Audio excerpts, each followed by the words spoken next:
Chair recognizes Ms. Luna for her statement on her very good bill. I would like to specify, there are some statements, where do I get the gall? Well, although I haven't been to the meetings like you, Mr. Raskin, have also not been to the meetings, I can read. And I read a report by Consumer Reports that actually stated that 62% of Black Americans have no interest in EVs, followed by 57% of Hispanic Americans don't want EVs. And that's, I remind you, the largest voting minority in the country are Hispanic Americans of Mexican descent, of which I am. I'd also like to point out that, what I'm seeing is a lot of people in Washington who don't really work that hard, making legislation that's impacting people that are working very, very hard to barely make ends meet because of inflation. So reiterating some of the points that Representative Comer had stated, and Chairman Comer, on December 29th, 2023, the District of Columbia Department of Energy and Environment noticed a final rulemaking decision that would implement California's electric vehicle mandate regulations in the district. This final rule will require all new vehicles purchased in D.C. to be electric or plug-in electric hybrids by 2035.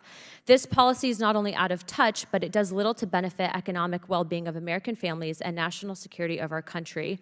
I also want to point out the reason why I mentioned those demographics earlier is because, as stated earlier by my colleague across the aisle, Washington, D.C. is a predominantly Black community.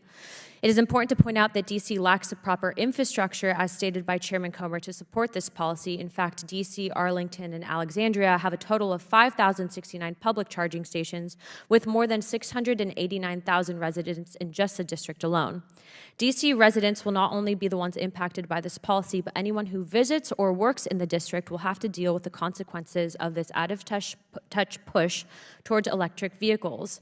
It is clear that D.C. did not consider the economic well-being or really what the residents wanted before coming up with this policy decision.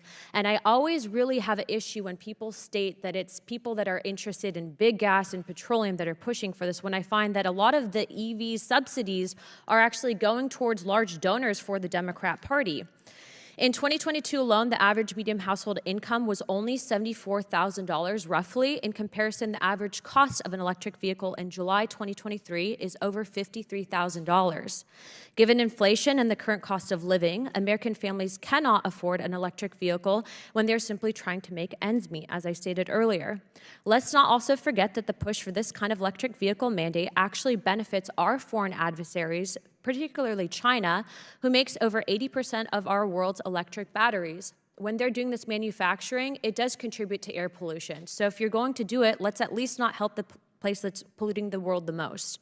And I'd also like to note that my work on this topic, especially on the human rights issue for lithium and cobalt mining to get those batteries, doesn't just stop here. I sit on natural resources, and I've co-sponsored many pieces of legislation that will actually stop that. In fact, we'd like to take a moment to consider that in the Chinese lithium mines, specifically in the western Chinese province, Qinghai province, and cobalt mines in the Democratic Republic of Congo, there are also child slave labor currently taking place.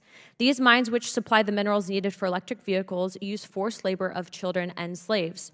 While this mandate discussed in this bill pertains to D.C., there's nothing stopping similar mandates from being implemented across the country if we do not put a stop to it.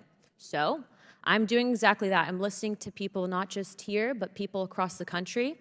Might I add that we have a very big problem, and I do think sometimes that certain technologies are hidden from the American people to promote what I would say is crony capitalism. But you guys are not going to find me advocating for something that is going to force people that are barely making ends meet currently to adopt something that is simply just not realistic.